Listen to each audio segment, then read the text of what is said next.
Proyek Banyumanik ini dia adalah proyek renovasi. Kita meredesain dari rumah yang sudah tua nih, rumah yang sudah berumur, kita buat agar bisa sesuai dengan kebutuhan si klien ini, dan yang pasti kita menyesuaikan dengan budget yang ada.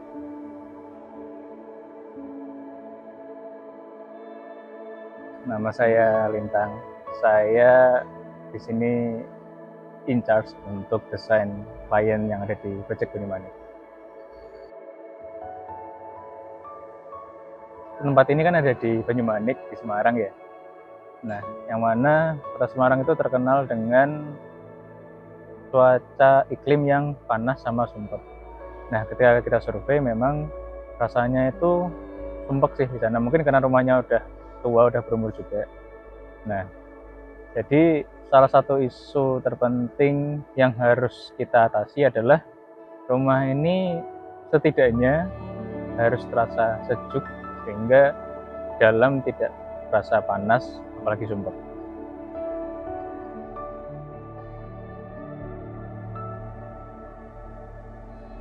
Sebenarnya salah satu cara untuk mengatasi sumpeknya ini itu kan secara teori ada yang namanya cross ventilation, di mana pada intinya dalam sebuah ruangan itu tuh di sisi yang berlawanan itu tuh ada lubang sehingga udara bisa lewat tuh mengalir, tidak terkurung dalam satu ruangan gitu kan. Pada akhirnya ketika masa perancangan kita bisa ngasih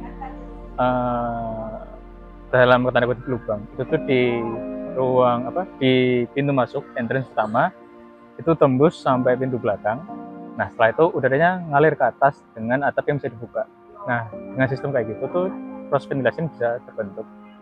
Yang mana setelah rumahnya sudah jadi, dalam artian cuma penutup dan bukanya udah jadi, itu memang udara bisa terasa bergerak di dalam, sehingga setidaknya tidak semu atau panas untuk ukuran rumah di Semarang.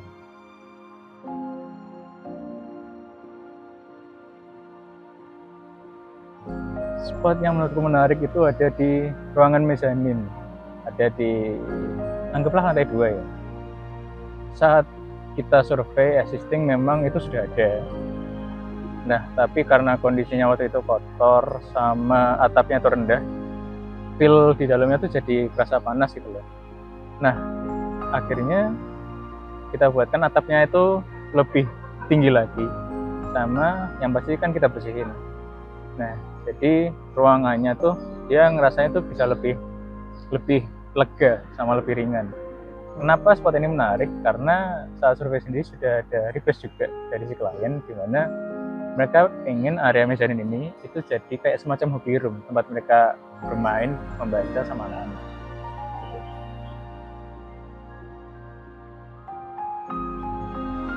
Untuk area yang dibongkar, ruangan depan itu bisa dibilang ada pembongkaran dan ada penambahan ruang.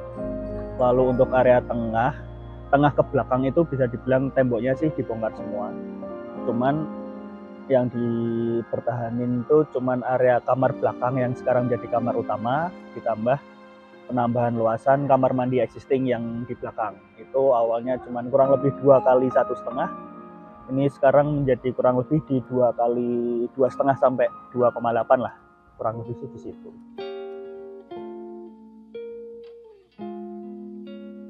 Kalau dari sudut pandang lapangan sebenarnya untuk nerapin desain itu semua bisa, cuman lebih mudah kalau kita bikin dari nol sebenarnya, kalau memang ingin sesuai desain. Karena dengan kasus renovasi itu mau nggak mau benar-benar kita menyesuaikan dengan apa yang ada di lapangan.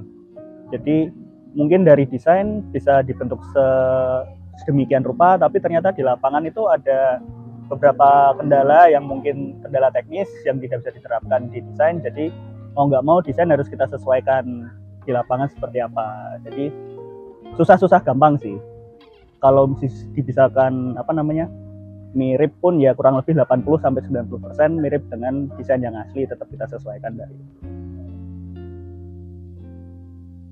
Untuk pintu dan jendela sih semua itu ganti baru karena memang ngikutin desain yang sekarang, karena kan bisa dibilang kusen pintu dan jendela yang dulu kan masih model-model kuno, terus dengan desain yang ada pun yang direncanakan itu looknya tuh mau yang ditampilkan adalah modern-modern gitu, jadi kita menyesuaikan dengan desain tersebut, jadi kusen maupun daun pintu dan jendelanya kita ganti semua.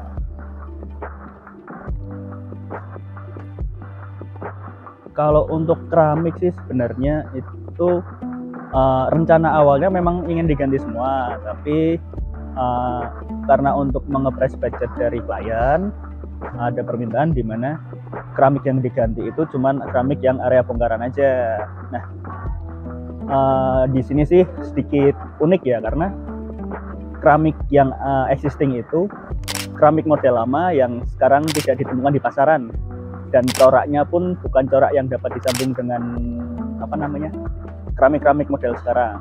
Jadi waktu kita mau pasang keramik nih untuk nyambung keramik existingnya itu agak kesusahan karena memang tidak ada model yang sesuai atau yang setidaknya menyatu dengan keramik yang lama. Jadi kita pilih keramik warna putih polos, itu juga dengan persetujuan dari klien juga mempersilahkan pakai keramik putih polos saja. Jadi ya udah, untuk di beberapa area terlihat seperti kayak mosaik gitu ya, karena kan ada area yang tidak dibongkar dan ada area yang masih tetap keramik lama, jadi putih sama keramik existingnya tetap acak gitu jadinya.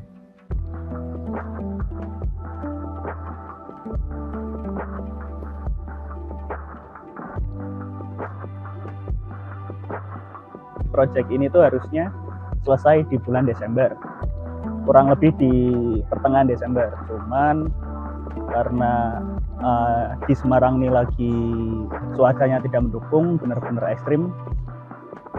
Di beberapa tempat itu kita menemukan kebocoran, jadi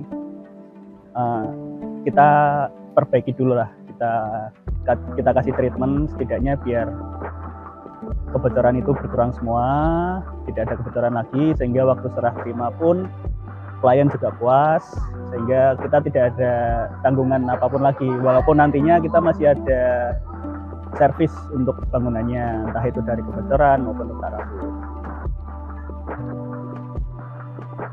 Nah, saat ini setelah pembangunan sudah melewati sekitar 6 bulan, dengan berbagai cerita selama proses pembangunannya, akhirnya rumah ini bisa terbangun dengan baik.